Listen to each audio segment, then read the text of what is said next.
Welcome to Wrestling Union, Grand Theft Auto San Andreas. It's about time I got around to this game, especially how I played this a lot as a kid and through my teenage years.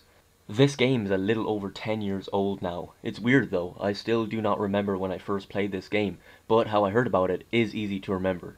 I didn't get access to the internet until I was about 15 years old, so I had to buy magazines with tons of information about upcoming video games. It used to come with a disc, in which it would usually include demo games and trailers. Plus, 1 or 2 free posters from popular video games at the time. This was my favourite magazine to buy, and I'd get it every week for about 10 or 12 euro. Ah yes, good times. I haven't bought these magazines in a few years though, since I get all my information from the internet now. Like, well, everybody else. But this is how I first heard of the game. I would make sure to stay up to date with every piece of news, and the same went for Grand Theft Auto 4, as it was 2007 after all. Again, I didn't have internet, but if there was a time I was on a computer, it was me messing around with paint. Yep, my childhood was awesome. Something was different though. Rockstar went in a new approach and gave us a black protagonist, CJ Johnson, or Carl Johnson. Fans were treated as something they never got before from a Grand Theft Auto game. Unlike Claude Speed and Tommy Vercetti, Carl Johnson could do so much more in terms of activity, and he is still my favourite GTA character to play as even in 2015. After being in Liberty City for 5 years, he has to return home after hearing from his brother Sweet about the death of his mother, so it was time for Carl to return home. The first thing you will notice is the huge map that was offered, but like most Grand Theft Auto games, you will have to progress in the story to get to other cities. Which you can at the beginning, but you'll get killed with a 6-star wanted level, so best if you just go through the story first. I am 100% sure you have played this game, or at least once in your life. Or if you were like me, then a dozen times throughout your life. Even if you took a break for years from this game and went back to it, you'll still remember it like the back of your hand, because this game is so memorable. As far as graphics go, it was definitely improved, but not by a big amount. That doesn't matter though, because at the time, that kind of detail did not matter to me at all. Actually, if anything, these graphics were great to me as a kid. As far as actually playing the game, well, for 2004, this was good. Actually, too good for its time.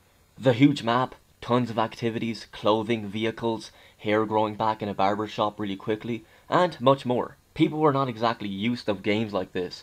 I mean, we had the Driver 1, 2 and 3 back then that let you drive around the city, kill people and steal other cars, similar to GTA games. But Grand Theft Auto San Andreas was much more than that. This game was a revolution in gaming, and I strongly believe that. The story is very memorable, along with the characters you meet along the way. You begin riding a bike. I want to ride my bicycle, I want to ride my bike. I'm kidding, sorry. Anyway, you eventually meet characters such as Big Smoke, your brother Sweet, and Ryder, which all have amusing personalities. There are many other characters too. You will do the typical stuff like in most GTA missions, drive people around, go to this red marker, and begin a mission. Man, I still remember these missions. My lord, did this shit piss me off. But once I passed it, man, was that magical. The story had 100 levels, in which some were short and others long. Like this damn mission. Grand Theft Auto San Andreas is great and all, but fuck you. You even had stats which improved as you progressed through the game. Most importantly, gaining respect, so you could recruit your gang members, and man, I love this. I remember recruiting my gang members and getting the gang members together and killing them. Sometimes I'd go on top of Mount Chiliad, ride off it with my vehicle, jump out and pull out my parachute. For some reason when I did that, they also jumped out and they plunged to their deaths, because well, they didn't have parachutes. I just found that really, really funny. Hell, you can also get fat as hell. Run, fat boy, run! And yes, I was one of those people who liked to go to Burger Shot and let him eat until he puked. He's gotta puke! He's gotta puke! Just hilarious. Other stats had to be improved too, like lung capacity, since you could now swim underwater. That was great. Pedestrians would even comment on your luck from time to time, with nice comments and negative comments, in which you could reply by pressing right on the D-pad with a friendly comment, or you could press left and he'd reply with a negative comment. Even if people gave you a compliment, you could still reply with a negative comment.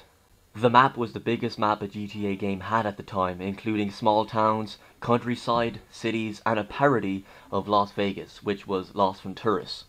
Remember that Bigfoot myth? Well, I remember trying to search for Bigfoot, which was obviously, well, stupid, because he isn't in the game. But there would be times I'd be searching for him for over an hour.